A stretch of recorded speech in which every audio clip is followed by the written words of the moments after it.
There's something that I've been thinking about lately. I'm preparing to apply for a senior level position, and there are plenty of reasons that I could give myself for waiting. I probably need a little more experience, or I need a few more accomplishments. Or how about this one? They'll never hire me. Maybe I need to feel more ready. But this made me ask myself a couple of questions. What if the cost isn't applying? What if the real cost is not applying? What if a year from now I'm sitting here wondering what would have happened if I had simply put my name in the hat? Today, we're talking about the hidden cost of waiting until you feel ready and why the longer you wait, the more expensive that decision becomes.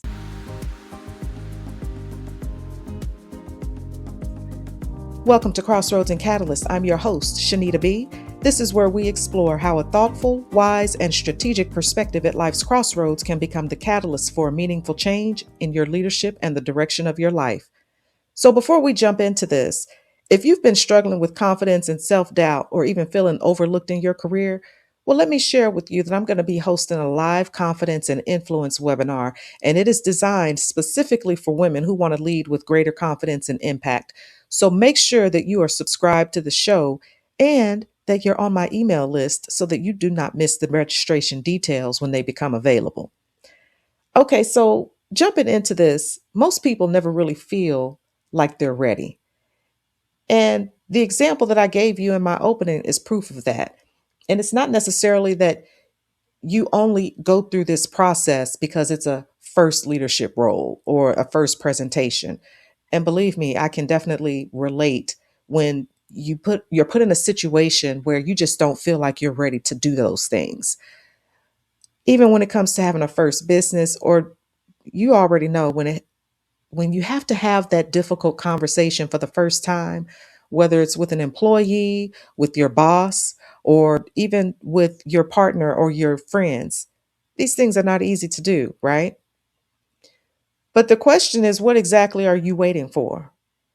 And how will you know when you've actually arrived?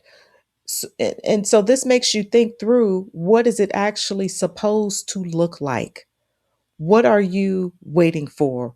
What are the conditions that have to be present in order for you to feel ready? And in most instances, it's not just a checkbox that you can mark and move on, because readiness is often a moving target. And the more we chase it, the further it moves away, which really doesn't put us in a good position, right? And so I've recently experienced this myself, and I can share with you that for quite a while, I knew that I wanted to host a webinar, and I knew that I had the expertise, right? I had the ideas that I wanted to share, and I even had people who were encouraging me. And I have good friends I talk to these things about, but I kept putting it off. And part of it, I think, was uncertainty. And I think there was another part of me that was feeling insecure about this process. And so I kept thinking that I needed more time, more preparation, and maybe I just needed to work up more confidence. And while I was waiting for the right time, I didn't really have a definition of what the right time looked like. And so the right time, whatever that is, when we think about that translation, is I was just waiting to feel ready. I was waiting for a feeling to come over me to say, okay, well, now is the time. But eventually, I just had to make the decision, and I decided to do it anyway. And was I nervous? Absolutely, I was nervous. Did I wonder if people would show up?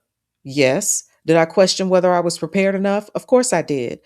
But once I got started, something interesting happened.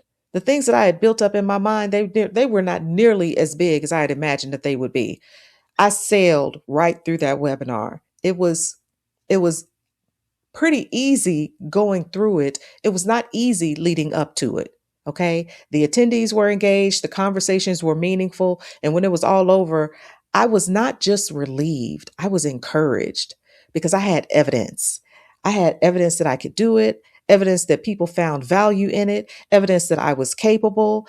And I was able to recognize that these things were already present before I made the decision to move forward.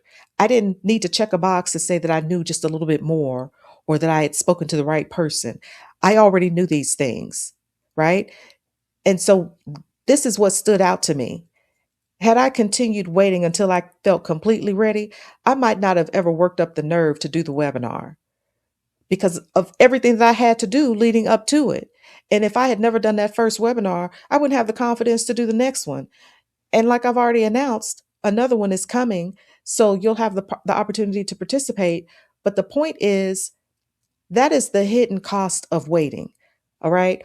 Waiting does not just delay the opportunity, it delays the confidence that only comes from taking the opportunity. And that is really what undermines you, right? So, cost number one is you have a missed opportunity. Someone else applies for the job, they get it. Someone else volunteers and speaks up, they get the attention. Someone else launches the product or the service, and they get the reward for that. And the opportunity does not always wait around for you. It's not doing that. It's going to keep going. So just consider when a position closes because you were deciding whether or not you were qualified. On paper, you have everything. But if your mind is not connected with what you have already accomplished, you're going to delay yourself and you're going to miss those opportunities. And you do not want to live in the land of regret, right? I did an episode on how to build confidence when you're not ready, and you should definitely check that out. So I'll leave a link for it in the show notes. But the second cost is lost confidence. I was speaking to a friend recently about this very thing. And when I tell you that she gave me every excuse as to why she could not do a high level job, that might actually be an understatement. I had a comeback for everything that she said to me, everything that she threw out. I had a response, even down to presenting. And let me tell you, if you had heard this woman speak, you'd be scratching your head as to why she's so hesitant because she's good at it. So Melinda, if you're listening, I've said it before and I'm saying it again. You are qualified and you have the competence and the capability to do whatever it is that you put your mind to. So recognize this, that when you avoid action, you don't gain experience, you don't collect the evidence, and your confidence doesn't grow. And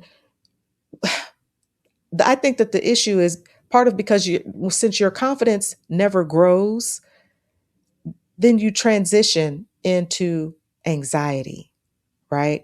Because what you want to do is work past the nerves and the anxiety, but waiting creates that exact problem that you're trying to solve.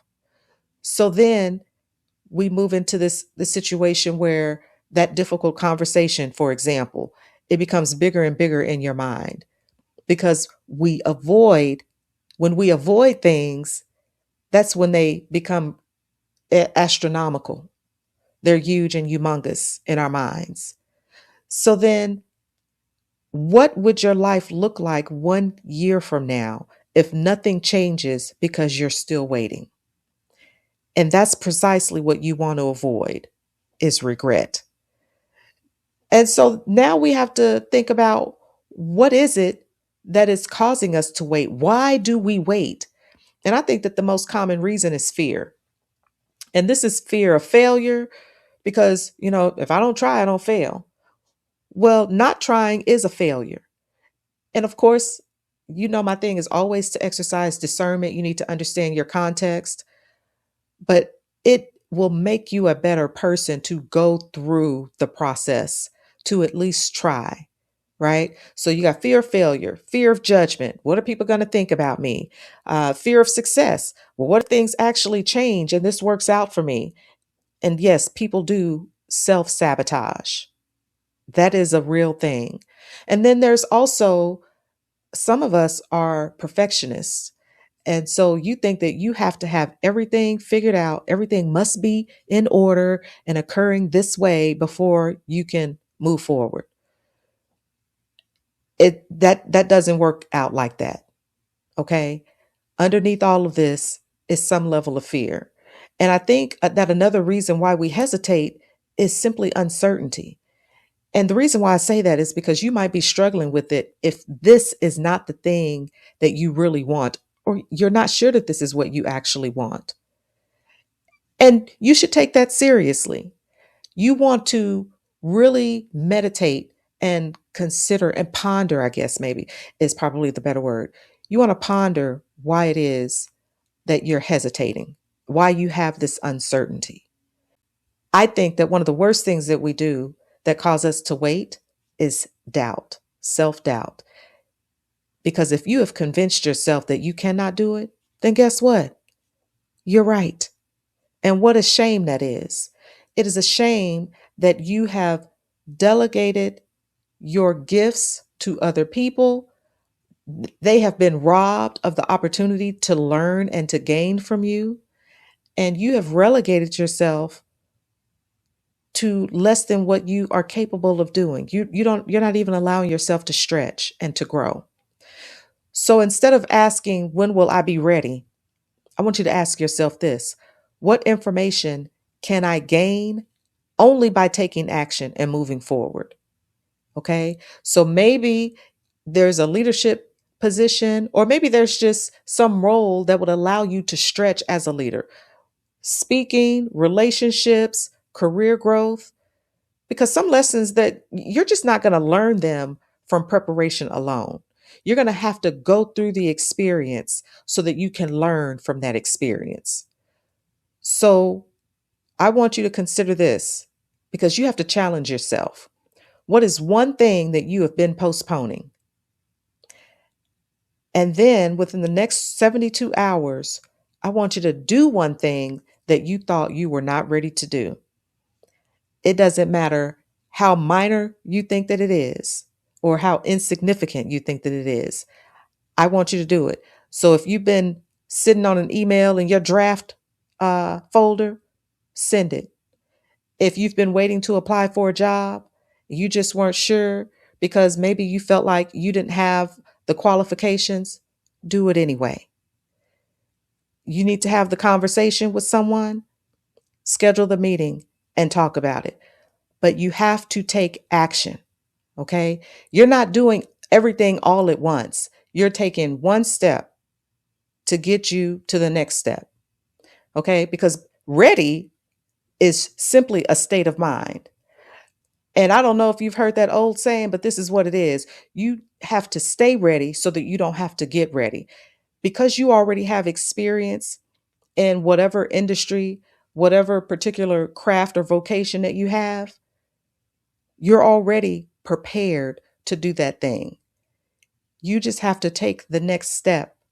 Don't wait on readiness. Again, you have to change your mind and not wait for a feeling to tell you that it's time to move forward. All right? So if today's episode really has you thinking about a decision that you've been avoiding, or maybe a role that you've been hesitant to pursue, take the next step and stop postponing it. Okay? Let me help you. I've created a free leadership crossroads assessment, and it is designed to help you assess where you are. It'll help you to identify what's holding you back so that you can figure out what next step actually deserves your attention. Okay, you can download it by using the link in the show notes. And another thing, if you know someone who's been waiting for the perfect time to make a move, share the episode with them. This might be exactly the encouragement that they need. All right. So remember that the goal is not to feel ready. The goal is to become ready by taking action. The action is going to start shifting some things, which will make it, I think, just a little bit easier for you to start moving toward whatever your goal is. All right. Because the cost of waiting is often far greater than the cost of that first step. So until next time, be thoughtful, be wise, be strategic, and remember, crossroads reveal who you are. Catalysts shape who you become. Every decision matters, so make it count. I'll talk to you next week.